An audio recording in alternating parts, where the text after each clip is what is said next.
तो दोस्तों एक बार फिर से स्वागत है द ब्लडी मैन की नई स्टोरी में। ये स्टोरी है सुनसान पहाड़ी पर स्थित एक अस्पताल की, जिसका नाम था संजना देवी मेमोरियल हॉस्पिटल। शहर के लोग इसे भूतिया अस्पताल कहते थे। 50 साल पहले इस अस्पताल में अचानक आग लग गई थी। कई मरीज और डॉक्टर जलकर मर गए थे। उसके बाद से यह जगह वीरान हो गई। आज भी लोग कहते हैं कि रात के अंधेरे में वहाँ से चीखने और रोने की आवाज़ें आती हैं।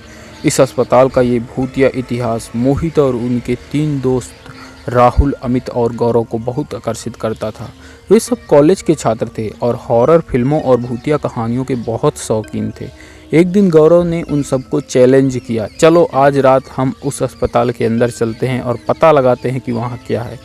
मोहित ने कहा यह बहुत खतरनाक हो सकता है, लेकिन गौरव और अमित ने उसे मना लिया। रात के ठीक 12 बजे वे सब टॉर्च और एक कैमरा लेकर अस्पताल पहुंचे। अस्पताल के चारों तरफ घना अंधेरा और सन्नाटा था। टूटे हुए गेट से घुसते ही उन्हें हवा का एक ठंडा झोंका महसूस हुआ, जिससे उनके रोंगटे खड़े हो गए। अंदर की गलियारे में जगह जगह टूटे हुए कांच और जंग लगे मेडिकल उपकरण बिखरे हुए थे। दीवारों पर जगह जगह हाथ के काले निशान थे, जैसे कोई हाथ से दीवार पर कुछ लिखने की कोशिश कर रहा हो। वे सब आगे बढ़ते गए। जैसे ही वे ऑपरेशन थिएटर के पास पहुंचे, उन्होंने एक अजीब सी आवाज़ सुनी। ऐसा लगा जैसे कोई धीरे धीरे रो रहा हो।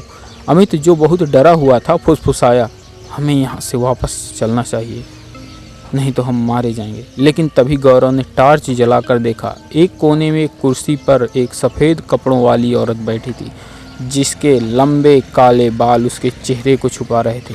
सभी की सांसें रुक गई। मोहित ने हिम्मत करके पूछा, आप कौन हैं? जैसे ही उन्होंने यह पूछा, वह औरत धीरे धीरे मुस्कुराई। उसकी मुस्कान बेहद डरावनी थी। तभी उस औरत ने अपना चेहरा ऊपर किया। मोहित और उसके दोस्त दहशत से चीख पड़े। उस औरत की आंखें नहीं थी, उनकी जगह सिर्फ 2 काले गहरे गड्ढे थे। वह हंसने लगी। उसकी हंसी अस्पताल की दीवारों से टकराकर गूंज रही थी। डर के मारे वे सब उल्टे पांव भागे। भागते भागते अमित का पैर एक टूटे हुए कांच पर पड़ा और वह गिर गया। तभी उन्हें लगा कि कोई उनके पीछे है। उन्होंने मुड़कर देखा, वह बिना आँखों वाली औरत तेजी से उनकी तरफ बढ़ रही थी। अचानक गलियारे की सारी लाइटें जलने बुझने लगी और एक बूढ़ी औरत की भयानक आवाज़ आई, हा हा हा, तुम यहाँ क्यों आए हो? तुम सबको भी मरना होगा। मोहित ने किसी तरह अमित को उठाया और वह सब बाहर की तरफ भागे। जब वे अस्पताल से बाहर निकले तो उन्हें ऐसा लगा जैसे वे सदियों से भाग रहे हों। उनकी सांसें फूल रही थी और दिल जोरों से धड़क रहा था। जब वे वापस अपनी गाड़ी में बैठे और पीछे मुड़कर देखा तो अस्पताल की छत पर वही औरत खड़ी थी और उन्हें देखकर हंस रही थी। उसके हंसने की आवाज़ उनके कानों में गूंज रही थी। उस रात के बाद उन चारों ने कभी उस अस्पताल का जिक्र नहीं किया, लेकिन आज भी जब वो रात के अंधेरे में उस रास्ते से गुजरते हैं तो उनकी रीढ़ की हड्डी में सिरहन सी उठ जाती है। वे जानते हैं कि कुछ चीज़ें सिर्फ कहानियाँ नहीं होती, वे सच भी हो सकती हैं।